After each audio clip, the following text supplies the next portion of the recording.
शंकर भगवान के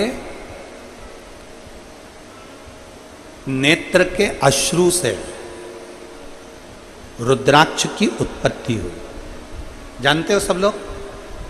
बोलो तो जम के बोलो, जानते हो ना?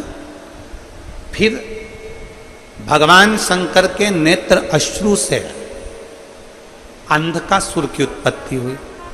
जानते हो सब लोग? बोलो जम के बोलो, ठीक है। तीसरा, भगवान शंकर के क्रोध नेत्र अग्नि की ज्वाला से, उनके अश्रु से ज्वारासुर की उत्पत्ति हुई। ज्वारासुर, जिसको एक असुर का भी नाम दिया जाता है। ये जो बुखार आता है ना, ज्वर आता है, जो बुखार आता है, इसको भी असुर के गिनती में लिया गया, ज्वरासुर। और इस ज्वारासुर को शांत करने के लिए माता शीतला को प्रकट किया गया था।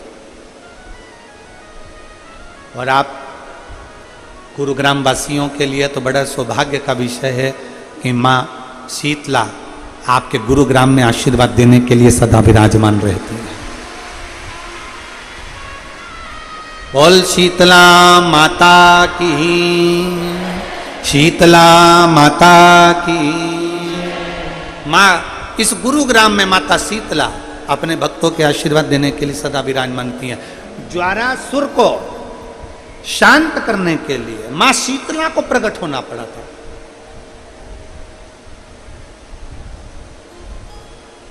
मां शीतला को प्रकट किया।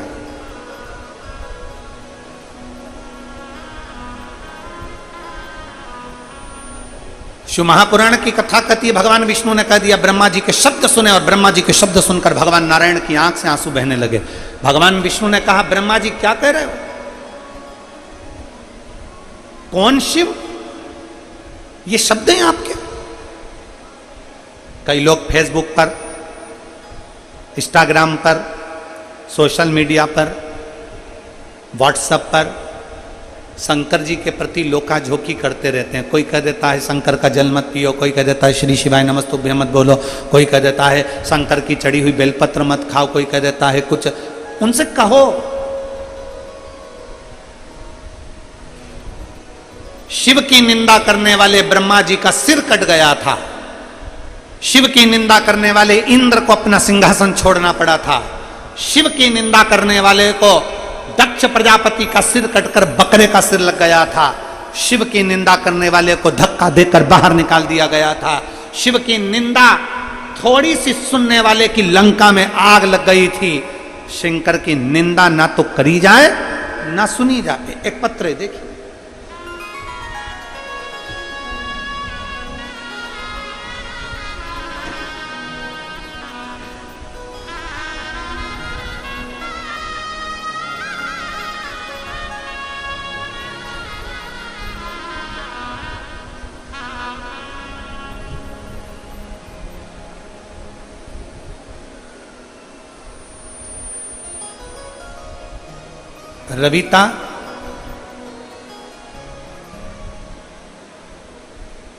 रविता जून, लोवा खुर्द, बहादुरगढ़, हरियाणा की रहने वाली है। कहीं बैठी हो रविता जी तो आप बेलपत्र लेने के लिए आ सकते हो। अगर कहीं बैठी हो तो हाथ हिलाइएगा। हाँ ठीक है, दिख गए, आ जाइए, बेलपत्र ले जाइए, आ जाओ। रविता जून, लोवा खुर्द, बहादुरगढ़, हरियाणा की रहने वाली हूँ। मेरा मोबाइल नंबर ये है। गुरुदेव, मैं रविता लोवा खुर्द से आई हूँ। 2020 में मेरे को तकलीफ हुई, हार्ट का प्रॉब्लम हुआ। डॉक्टर ने दवाइयाँ दी, जांच करी, थोड़ा सा आराम लगा। 2 महीने ठीक रही। 2 महीने के बाद वापिस मेरा तबीयत खराब हो गई। फिर वापिस मेरा स्वास्थ्य खराब हो गया। और अब की बार जो स्वास्थ्य खराब हुआ उसमें मेरा लीवर और हार्ट दोनों ही बेकार हो गए। गुरुदेव, मेरे 4 लड़की 1 बेटा है। पूरा बहादुरगढ़, पूरी दिल्ली, रोहतक का कोई ऐसा हॉस्पिटल नहीं छोड़ा जिसमें मैंने इलाज नहीं करवाया। मेरा लीवर इतना डैमेज हो गया कि डॉक्टर ने कह दिया कि तुम्हारे कोई चांस नहीं। इस बीमारी में लगभग 20 लाख रुपए हम लोग लगा चुके हैं, पर शरीर में आराम नहीं लगा। सभी आस पड़ोस के लोग मुझे देखने के लिए आने लगे, क्योंकि मैं घर में पड़ी रही, लीवर काम नहीं कर रहा था, हार्ट काम नहीं कर रहा था। करें तो करें। कुछ पड़ोसन की माताओं ने, औरतों ने मुझे पशुपति नाथ के व्रत के बारे में बताया। मैं आपकी कथा कभी नहीं सुनी गुरुजी, ना तो मैंने आपको कभी देखा था, ना मैंने कभी कथा सुनी थी। पशुपति नाथ के व्रत के बारे में मेरी पड़ोसन ने बताया। मेरी बड़ी लड़की ने पशुपति नाथ का व्रत करना प्रारंभ करा।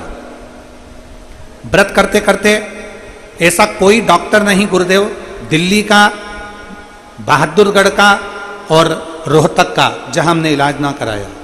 जब आराम नहीं लगा, घर पर आ गए, लोग देखने के लिए आने लगे। पड़ोसी की एक माँ ने पशुपति व्रत के बारे में बताया। उस व्रत को करना मेरी बड़ी लड़की ने प्रारंभ करा। चौथा पशुपति व्रत था गुरुदेव, और चौथे पशुपति व्रत के दिन मेरा शरीर और तकलीफ देने लगा। फिर भी मेरी बेटी ने 5वां व्रत भी करा, और बाबा की कृपा से ऐसी मेरे बाबा ने कृपा करी कि 5 व्रत पूर्ण हुए। शिव पर चढ़ा हुआ जल मेरी बेटी मुझे ला कर देती, उस जल को मेरे शरीर में लगा देती, एक बेलपत्री मुझे ला कर देती, और मेरे बाबा ने कृपा ऐसी कर दी गुरुदेव कि आज मैं पूरी तरह से ठीक हूँ। केवल 1 दिन की कथा मैं रेवाड़ी में सुनने के लिए गई थी, उस दिन से आज तक मैं बीमार नहीं पड़ी, और बाबा ने मुझे साध लिया। मैं बाबा को नमन कर